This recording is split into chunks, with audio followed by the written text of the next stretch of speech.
Hello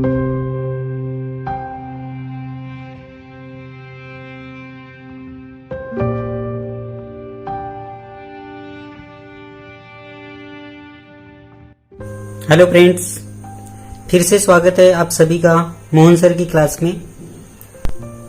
दोस्तों, पिछली video में मैंने आपको बताया था कि कैसे एक छोटी सी गलती की वजह से मेरा सपना अधूरा रह गया था और अब मैं कैसे काम की तलाश में लग गया था। चलिए देखते हैं कि मैंने अब क्या किया। दोस्तों, रेलवे का काम करते समय हम जहां रहते थे वहीं बाजू में तालिब की सैलून थी।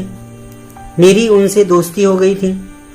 जब भी समय मिलता मैं उसके सैलून में जाकर बैठ जाता और पेपर पढ़ता और इधर उधर की बातें करता। जब कस्टमर नहीं होते तब वह भी मेरे रूम पर आकर बैठ जाता था। मुझे अभी काम की तलाश थी और एक दिन मैं तालिब के सैलून पर बैठा था। तभी एक कस्टमर आया और तब तालिब ने उन्हें मेरे लिए काम देखने के लिए कहा।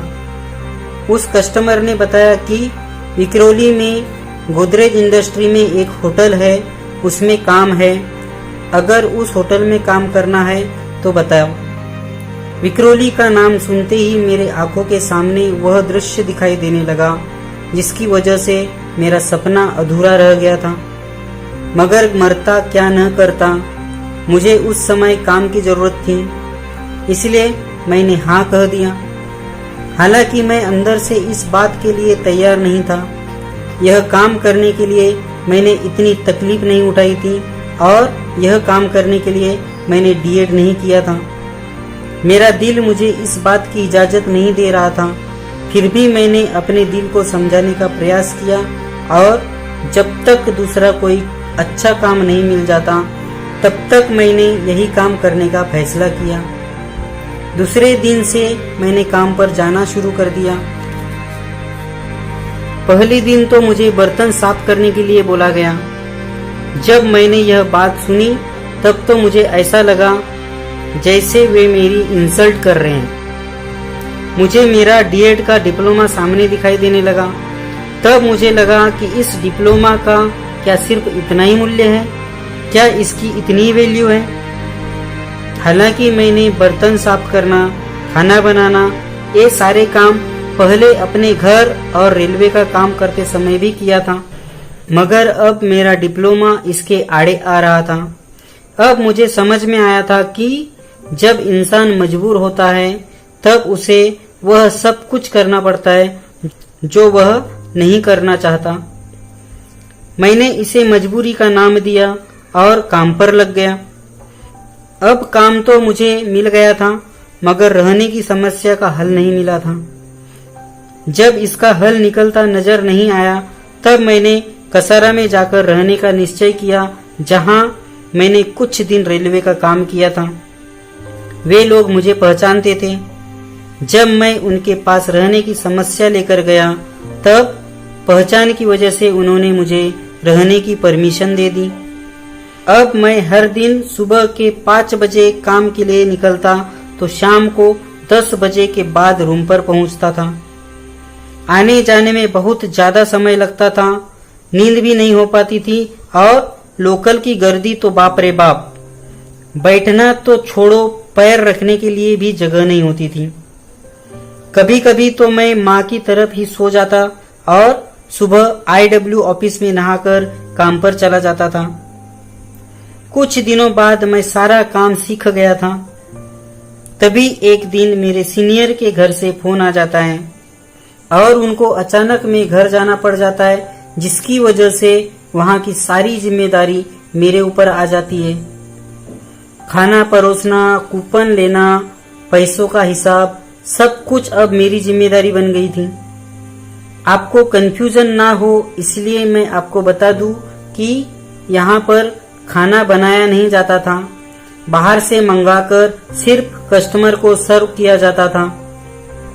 मैं सब करता था, बस खाना नहीं बनाता था।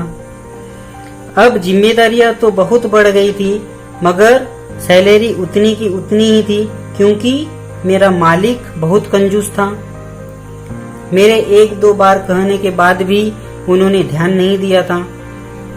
अब मैंने एक बार फिर से याद दिलाने की कोशिश की, लेकिन सेठ एकदम से मुझे चिल्ला बैठे और सैलरी नहीं बढ़ाने की धमकी दे दी। इसलिए मुझे सहन नहीं हुआ और मैंने जीत से वह काम छोड़ दिया। अब फिर से मैं बेरोजगार हो गया था। लगभग 1 सप्ताह ऐसे ही बैठने के बाद एक दिन मुझे पता चला कि मेरी डीएड की स्कॉलरशिप आई हुई है। मुझे यह खबर सुनकर बहुत खुशी हुई। मैं खुशी खुशी कॉलेज गया। वहां जाकर मुझे पता चला कि स्कॉलरशिप अकाउंट में जमा होने वाली है, इसीलिए आप अपना अकाउंट का कैंसल चेक जमा करो, उसी अकाउंट में स्कॉलरशिप जमा होगी। अब मैं फिर से टेंशन में आ गया था, क्योंकि मेरा तो कोई अकाउंट ही नहीं था।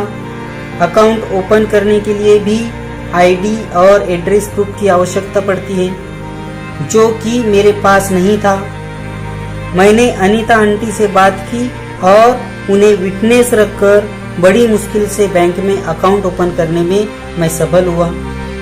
उसके बाद मैंने कैंसल चेक कॉलेज में जमा कर दिए।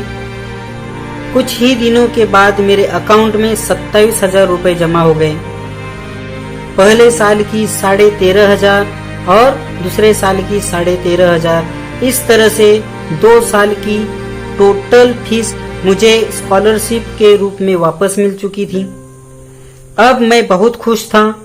जिन पैसों को चुकाने के लिए मैं परेशान था, वे पैसे मुझे मिल चुके थे। बस एक बात मुझे आज भी खटकती है कि ये पैसे मुझे पहले मिल जाते तो शायद मैं ज्यादा टेंशन नहीं लेता, और टेंशन नहीं होता तो अच्छी पढ़ाई करता, और अच्छी पढ़ाई करता तो मेरे परसेंटेज भी अच्छे आते, और परसेंटेज अगर अच्छे आते तो मैं आज गवर्नमेंट टीचर होता। 27,000 जमा होने के बाद मैंने पहले आंटी के 15,000 रुपए वापस किए। बाकी पैसों से मैंने बाकी छोटे मोटे उधार भी चुका दिए। इस तरह से मेरा उधार चुकाने का टेंशन समाप्त हो गया था। दोस्तों, आगे क्या हुआ यह बताने मैं फिर मिलूंगा मेरी अगली वीडियो में।